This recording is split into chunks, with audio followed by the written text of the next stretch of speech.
ժամեր շարունակ ականատես ենք լինում, թե ինչպես երկնքից իջած թևերը կտրած հրեշտակի նման ընդդիմադիր գործիչները փորձում են այս ամբիոնից, այս դալիճից ժողովրդին համոզեն, որ այս ազգային ժողովը լեգիտիմ չէ։ Բայց այդ դեպքում հարց, հարգելիներս, եթե այս ազգային ժողովը լեգիտիմ չէ, այս դալիճում ինչ գործ ունեք։ Իմիջիայլոց ամպագորգոր հայտարարություններ էր անում հենց Գեղամը Մանուկյան Հայաստան դաշինքից, բայց սովորության համաձայն ես ոնց հասկացա Հայաստան դաշինքի ելույթը ունենալուց հետո արագ լքում է դալիճը։ Իդեպ նմանատիպ ելույթներ հնչեց նաև ուժեղ Հայաստան դաշինքից։ Հիմա հարց ձեզ, եթե այս ազգային ժողովը լեգիտիմ չէ, այդ դեպքում ինչ գործ ունեք այս դալիճում։ Եթե ընտրությունները կեղծվել է, ձայները փոշիացվել են, ձայները գողացվել են, ինչպես դուք եք ներկայացնում։ Եթե ձեր ներկայացնելով այս իշխանությունը լեգիտիմ չէ, մինչև այսօր փողոց ինչի դուրս չեք եկել։ Ձեր քաղաքական առաջնորդը դեռևս տևական ժամանակ առաջ հայտարարում էր, որ ինչ-որ միասնական հանրահավաք պետք է անեք ողջ ընդդիմությունով, մինչև այսօր ինչի փողոց դուրս չեք եկել։ Մինչև այսօր այդ կեղծված ոչ լեգիտիմ ընտրությունները ինչի չեք մերժե։ Դուք ունեիք, չէ՞, բա ժողովրդի այդ տված լեգիտիմությունը, սատարումը, բա դուրս գայիք փողոց, բա մարդկանց հավաքեք ձեր կողքու բոլորը, բա դուրս գայիք փողոց ու հեղափոխություն անեիք, բա մինչև այսօր ում եք սպասում։ Եկե մանդատները ձիգ-ձիգ վերցրել նստել եք, գալիս եք այս ամբիոնից հայտարարում եք, թե այս ազգային ժողովը լեգիտիմ չէ։ Լեգիտիմ չէ, դուրս եկեք փողոց ու հեղափոխություն արեք։ Հա, իդեպ, մինչ որ պրոցես է սկսվել ձեր խմբակցությունում, փորձում եք արդարացնել ձեր յուրայիններին ամենայն դեպս երևի բացատրել, փորձել մեկնաբանել յուրայիններին, թե ինչի եք վերցնում մանդատները։ Որովհետև ամիսներ առաջ անընդհատ կրկնում եք այն թեզերը, թե էսա գալու եք ձեր միակ ուժով վերցնեք իշխանությունը, այն ինչ ընտրությունների արդյունքում տապալվեցիք, Ինչպես դուք եք ներկայացնում բոլորին, թե շուտով Սամվել Կարապետյանը լինելու է վարչապետ, տապալվեցիք այդ հարցում, հետո համոզում եք, թե սահմանադրական դատարանի որոշումներով հնարավոր է գաք նորից իշխանության, պարոն Վարդևանյան, ոնց որ գազ եք տալու սահմանադրական դատարանում, բայց ոնց Կարապետյանը ասեց, պարզվեց Զապորոժեց էր, լավ գազ չտվեցիք։ Տեսակ, էդ էլ չստացվեց, հիմա եկել եք այս ամբիոնից, փորձում եք համոզել, թե ինչի համար եք մանդատները վերցնում։ Վերցրել եք, թե չէ, դա ձեր գործն է, բայց այդ կեղծ թեզերը մի փորձեք մատուցել հանրությանը։ Մանդատները վերցրել ենք, որ մեր եկեղեցին փրկենք, մանդատները վերցրել ենք, որ հայ մնանք։ Բա դրանից առաջ էլ ասում եք, գալիս ենք ընտրությունները հաղթենք, դառնանք վարչապետ, որ Հայաստանը չփլուզվի, որ եկեղեցիները չփլուզվեն։ Բանտրությունները պարտվելուց հետո Հայաստանը ինչի չփլուզվեց, այն 300,000 ադրբեջանցիները ուր են հարգելիներս, ուր են, մինչև այսօր ուր են, Հայտնի Կոկորդիլոսի անեկդոտը երևի լավ էիք սերտել, ափսուս, Հայաստան դաշինքի մեր պատգամավորները լքեցին դալիճը, ասելիք շատ կար, խոսում են ինչ-որ եկեղեցիներ փրկելուց, եկեղեցիներին տեր լինելուց, հələ մի հատ հիշեք, ձեր քաղաքական ուժը, ձեր պայքարը սկսելուց հետո Ինչ հայտարարություն արեց, գալիս եք եկեղեցին փրկեք, մի հատ գնացեք տեսեք հələ քանի հատ եկեղեցի է փլուզվել, թե հակառակը, հələ գնացեք մի հատ փորձեք հաշվեք։ Խմբակցությունն է վերաբերվում ուժեղ Հայաստան, նստեք տեղներդ ինչի եք խառնվել իրեր։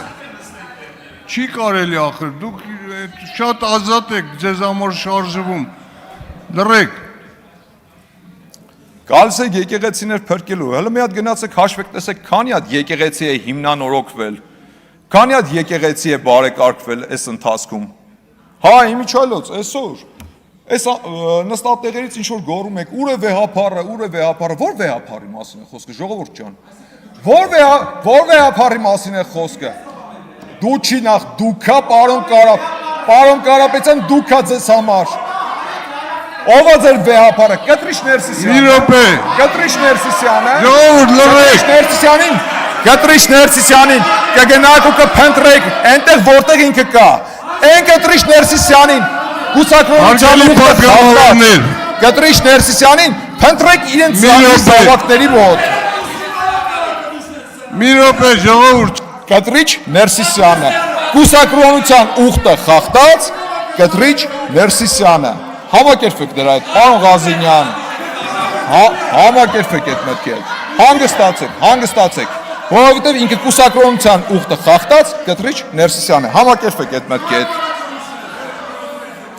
Անդիմությունը քաղաքական խոսում է ինչ-որ տարածքներ հանձնելուց։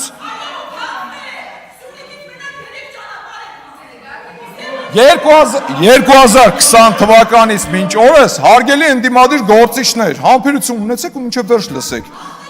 2020 թվականից մինչ օրս դուք խոսում եք Սյունիքը հանձնելու մասին։ Շատ խնդալու է, գիտեք այս ամեն ինչը։ Անընդհատ խոսում եք Սյունիք տարածքներ հանձնելու, տարածքներ տալու մասին։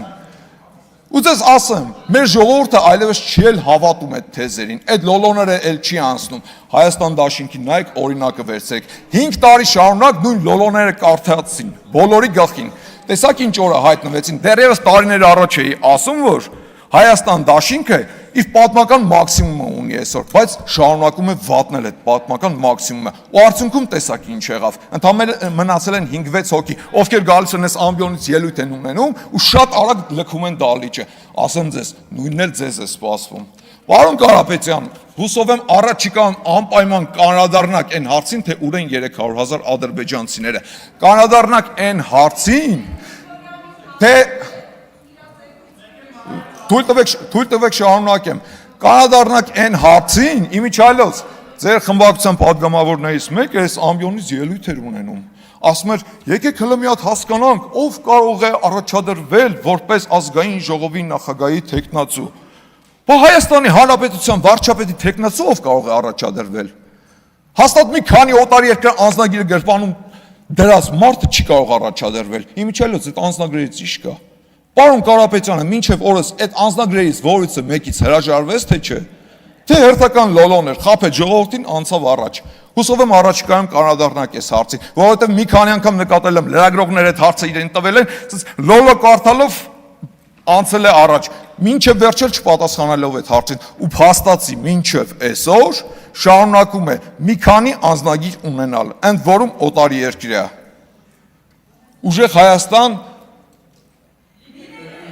Ուժեղ Հայաստան լինելու է, ուժեղ Հայաստան միանշանակ լինելու է, բայց դա չի լինելու ձեր պատկերացրած ուժեղ Հայաստանը։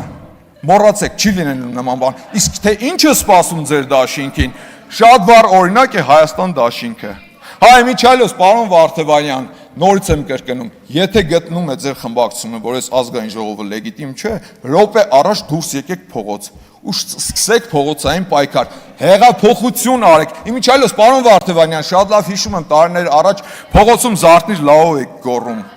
Շատ լավ էր ստացվում, այդ դերը ձեր շատ լավ էր ստացվում։ Ուղղակի չգիտես ինչ աշխարհական հնարքով մի խմբակցությունից հասակ մյուս խմբակցություն եւ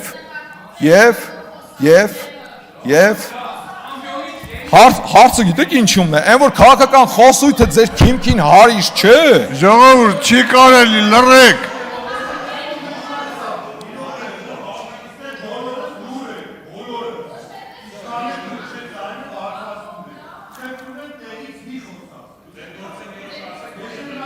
Հարգելի պատգամավորներ, պարոն Սեմիդյան, խնդրում եմ վերջ տվեք։ Եվ վերջում հավելեմ, հուսով էի, որ ուժեղ Հայաստան խմբակցությունը, խմբակցության ղեկավարը, խմբակցության պատգամավորները իրենց մեջ ուժ կգտնեն ներողություն խնդրել մի արտահայտության համար, որը տևական ժամանակ առաջ արել էր խմբակցության անդամներից մեկը,